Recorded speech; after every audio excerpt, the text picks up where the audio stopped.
Be there or be square. Go to theordinarybusiness.com to sign up for the Ordinary Business Summit happening October 14th and 15th.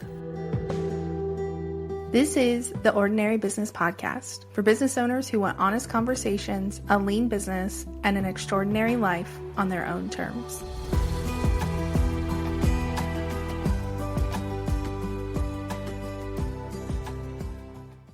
If you have ever found yourself standing in front of the fridge at 5 o'clock, wondering what you're going to eat for dinner tonight, I unfortunately, or fortunately, cannot relate because my husband and I meal prep. And I know that might feel a little strange to be talking about on this podcast, but I promise it's going to make sense and I'm going to explain. And we do not meal prep because of restriction or anything. I will explain kind of how we go about it and how it benefits us. But I wanted to talk about this on the podcast because I actually have found that it benefits me as a business owner. And because when I've been talking to people about the ordinary business, just life, people want to know, how are you making it all work? And not me specifically, but just us as as ordinary business owners. How are people making it work with hobbies, with kids, with family, with schedules? And I have found that this is something that does actually help me as a business owner. It is a very kind of like roundabout way, but I can see how my business might be slightly different, or my schedule would be slightly different if we didn't do this. And so I want to be clear, this is not a nutrition style episode. I'm not going to be talking about that. I'm not really going to talk about meal prep hacks. This is more about our system and our rhythm for this. And we've been doing this for 10 years. And it's a very unique system. So we actually started this method because of a personal trainer. Now, doing what I do, I know that most personal trainers should not be giving nutrition advice, but that's a podcast for another day. And so this was the system he kind of, I guess, prescribed for clients.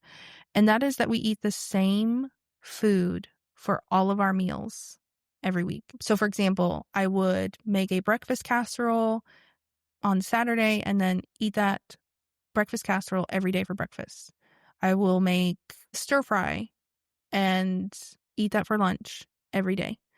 And then dinner, we will make whatever, sloppy joes, chili, burgers, and eat that same dinner all week. And we did this long before we had our daughter. She's only 4. We've been doing this for 10 years. But when we started, we both were still working full time. And I actually had a very long commute. And so I would get home and be exhausted, not feel like cooking. Let's just go out to eat. And so it was always decision fatigue, like everyone else, with like, what are we going to eat tonight? Time crunch because I'm hungry and I want to eat right now and not in an hour. And so yeah, we eat the same fully cooked meals for each meal every week. Now, again, this is not restrictive. This is not like, oh, well, I can only eat grilled chicken and broccoli. A lot of people associate meal prep with bodybuilding or weight loss. And that is a small part of it for us. It is still slightly tied to our health, but we eat out. And this is more of a system now and just a time saver than it is about like macros and whatnot. And I will be honest, we do sometimes get tired of meals or a recipe doesn't work out. And by Wednesday, we're like, I really don't want to eat this casserole. Like this recipe did not turn out. So that can be tricky sometimes, but for the most part, we really love this system and cannot even fathom living life without meal prep. Like it is so ingrained in us. So I want to walk you through kind of the routine part of it. So we choose this part has slightly changed. I'll tell you what we did as of a few weeks ago. It used to be we would like choose our meals sometime on Friday or Saturday morning. And I am putting it into like my Fitness Pal just to make sure I'm meeting my protein goals. I'm eating enough food. And so I'm kind of planning out what I'm eating for breakfast, lunch, and dinner. Also, for a bit of context, we all eat kind of different things for breakfast. Lunch, I'm just making for me because my daughter's in pre-K and my husband either takes like freezer meals to work or eats out, or he's weird and just like doesn't eat lunch. So that's when we would choose our food. I just saw though someone recently who makes a quarterly menu and then just repeats that every quarter. So it would be like meatloaf. And then 12 weeks from now, meatloaf would be on the calendar again. And she was like, so I just choose 12 meals and I put them on my list, my calendar, whatever she did. And then I just repeat that. And I was like, this is genius. Because we do typically just cycle through some of the same meals over and over. And so I actually set this up last week. And so I just went and like, okay, what are our 12 meals going to be? And then put that on a calendar and just said like repeat every 12 weeks. So I do still have to kind of figure out what I'm going to eat for breakfast and lunch. So I just look at the calendar and say, okay, this week we're eating whatever it is. Then we go to the grocery store, all three of us, on Saturdays, and we get all the groceries that we need to make the stuff for the week, snacks, etc. And we go home and we typically cook all of those meals. Now, sometimes because of like whatever we're doing on the weekends, we might do groceries on Sunday and prep on Sunday. Or if we're like groceries Saturday morning, but then we have to like go to a birthday party or whatever, we might wait and cook the food on Sunday. But Saturday and Sunday that's when we are prepping. And we cook all the food. With exception, if we are like eating shrimp for some reason, which we don't do a lot, we will wait and cook that fresh each night.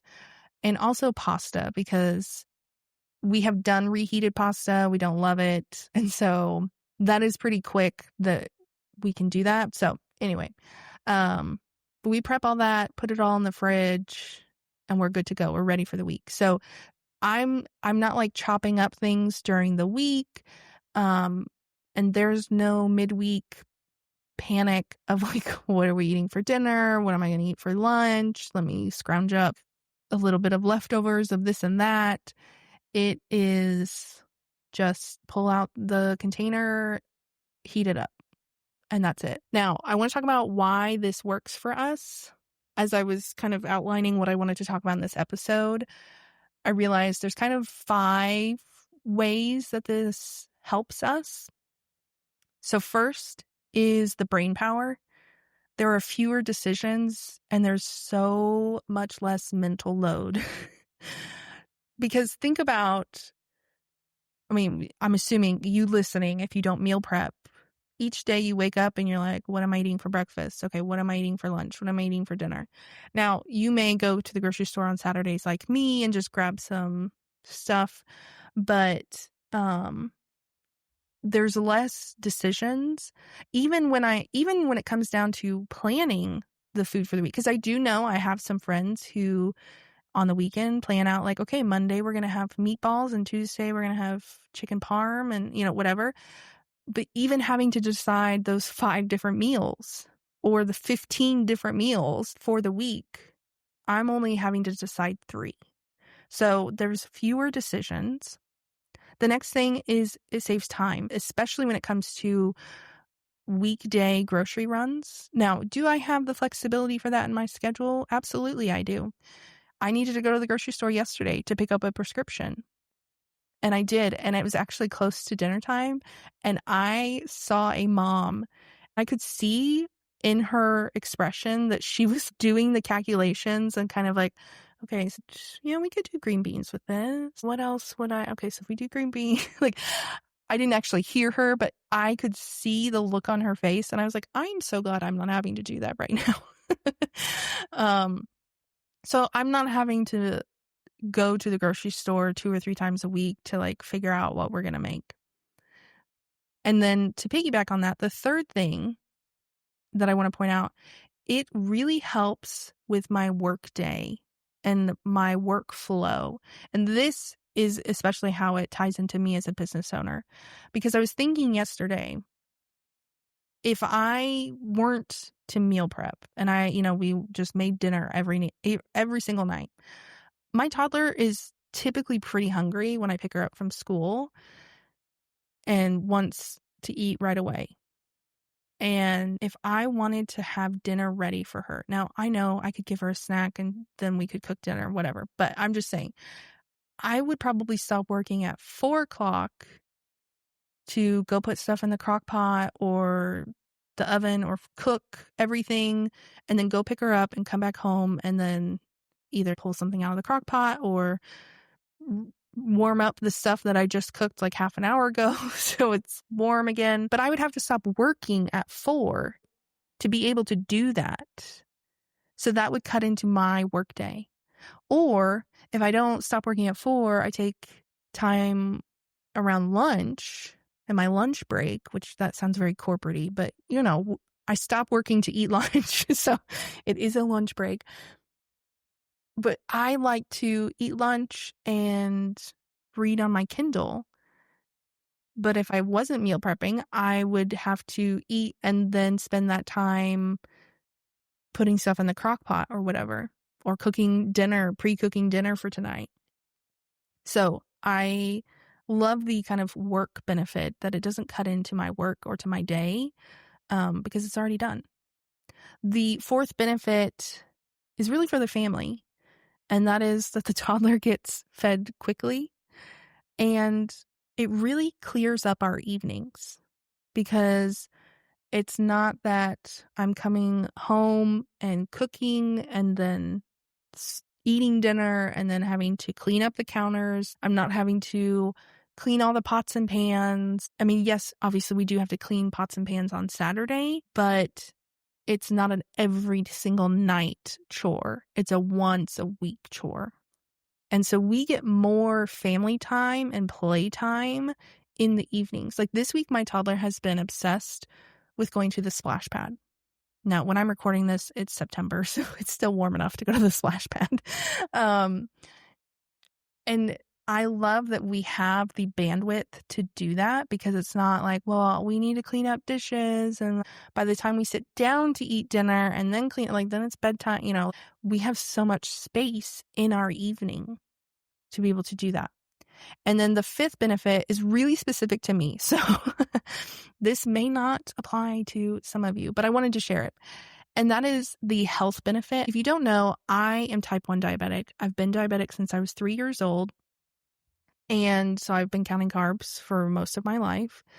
And for those who may not know, I have to take insulin every time I eat. And I do have a very unique insulin pump now where I don't have to count carbs, but that has only been for the last 2 years. So prior to that, every meal and every snack, I would have to count the carbs and then put that into my insulin pump. And diabetes can be very fickle because this granola bar might be 15 grams of carbs, and I tell my insulin pump 15 grams, but because I went on a walk an hour ago, I might need less insulin. Or because I drank some caffeine with my granola bar, I might need a little bit more insulin. And also, that's another variable of like, well, if I'm eating chicken for dinner, then it's this many carbs. Okay, well, but this is chicken and pasta, so it's actually this many carbs. So again, going back to the decision making and the number of decisions and the mental load, I know one time when I'm planning the meals, okay, again, now I don't have to count carbs for my meals because of my new insulin pump. But prior to that, it was a once a week, okay, my breakfast this week is 30 carbs. And I don't have to think about that every morning. Like, okay, well, today I'm eating a bagel. So how many carbs? Okay, today I'm eating a bowl of cereal. How many carbs? it's one less decision. And so the meal prep over the last 10 years has helped with my mental load as a diabetic and not having to think about the carb count a million times. So again, that's very specific to me. But if you are someone who has any type of chronic condition or disability, this might also help you because you also may have a lot of things on your plate to manage, to juggle. And so this could be something that lightens that load. Now, again, I kind of mentioned how this ties into me as a business owner with the Workday. And I think the bigger picture is that this rhythm of meal prep, this system that we have in our life, is really around, it really helps protect my energy and my husband's energy and leaves us more focus for work and for our family. Again, going back to the not having to spend an hour doing dishes every night. It gives me more margin in my week. It gives me more uninterrupted work blocks because I'm not having to spend part of my lunch break or late afternoon prepping. And overall, it's less stress. I do not relate to those memes online that are like, who knew that being an adult would mean I have to decide what's for dinner every night for the rest of my life? I don't relate to it because I decide once a week. So I share all this. One, maybe you will adopt the system or something similar, but I just want you to think about where are there decisions in your life that you could turn into like a rhythm that makes it easier to show up as a business owner, and where can you add in a little bit of like predictability and just like, you know what, I'm going to decide once. If you don't know the decide once theory, look up the lazy genius. Her real name is Kendra Adachi. I'm probably saying, I don't remember how to say her last name, but the lazy genius, she shares lots of time saving productivity hacks and stuff.